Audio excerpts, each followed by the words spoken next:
kalau Anda mencuci di mesin cuci, biarkan baju dahulu, masukkan ke mesin cuci, baru air didatangkan. Airnya yang didatangkan, jadi air dimasukkan.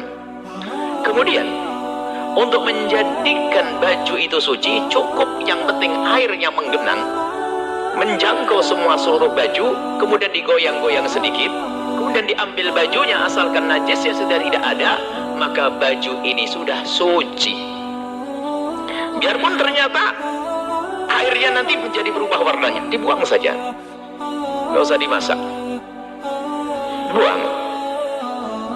Jadi artinya mensucikan baju itu sangat mudah. Kalau ingat, jika airnya itu adalah air yang sedikit, hanya timba yang isinya 10 liter, 15 liter, maka jangan salah, kadang-kadang males, airnya ditaruh dulu sambil kerannya keran kecil, kan keran kota kan kecil biasanya, kecil, apalagi sudah subuh, baru rame banter jam 4, 3, masa jam 3 nyuci baju.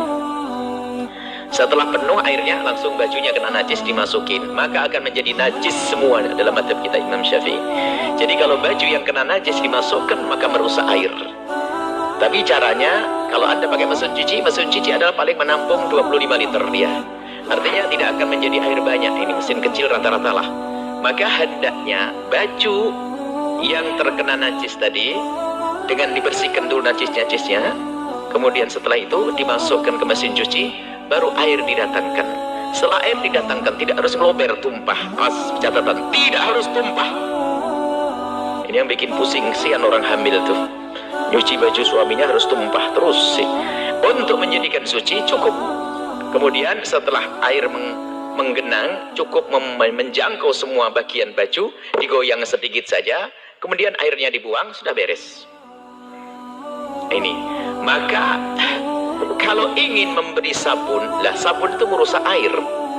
Air sedikit, kalau terkena sabun, maka air tersebut menjadi tidak bisa mensucikan, membersihkan dia, tapi tidak bisa mensucikan. Maka waspada, sabun jangan Anda berikan di awal basuhan, akan tapi sabun baru Anda berikan kalau memang sudah terbukti baju itu suci. Sederhana. Jadi baju yang Anda letakkan di mesin cuci, Anda tuangkan air. Setelah Anda tuangkan air, yang penting menggenang, Anda goyang-goyang, kemudian Anda buang airnya, sudah suci.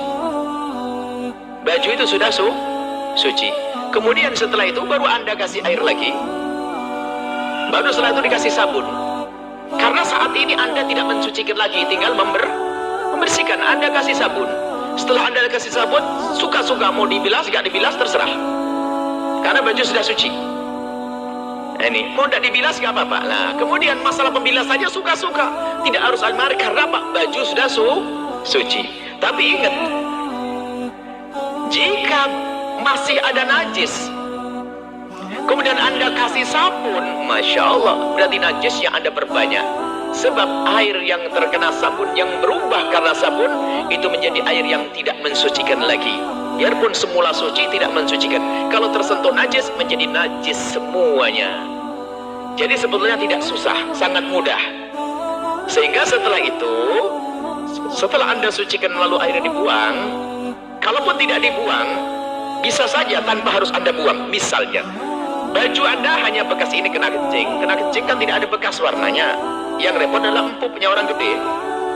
Kalau masalah air kencing, kena pipis anak-anak kita, taruh di mesin cuci, kemudian dikasih air, setelah digoyang-goyang begitu, sudah suci. Kemudian airnya gimana? Asalkan airnya tidak berubah warnanya, air itu tidak akan berubah, tinggal kasih sabun saja setelah itu. Tapi kalau ternyata airnya jadi kuning, wah, empuknya yang nyebar itu. Tapi kalau memang airnya sudah, bajunya sudah kita bersihkan, lalu dimasukkan ke mesin cuci, lalu dikasih air, kemudian setelah itu Anda goyang-goyang, kemudian Anda lihat begini sudah bersih, maka airnya di dalamnya, mana air mustakmal itu nanti kalau sudah terpisah. Kalau belum, tidak akan menjadi mustakmal. Maka air tersebut bisa dikasih sabun, karena proses pensuciannya sudah, tinggal sekarang proses pembersihannya. Kemudian setelah itu Anda kasih sabun, Anda goyang-goyang, kemudian Anda buang, kasih air lagi, buang. Terserah airnya air apa saja, air degan juga boleh. Karena yang jelas pensuciannya sudah beres. Ini adalah yang perlu dipahami masalah bagaimana kita mensucikan najis. Ada fikih praktis yang kami hadirkan. Memang kadang-kadang kalau diambil tengah begini kadang kurang paham.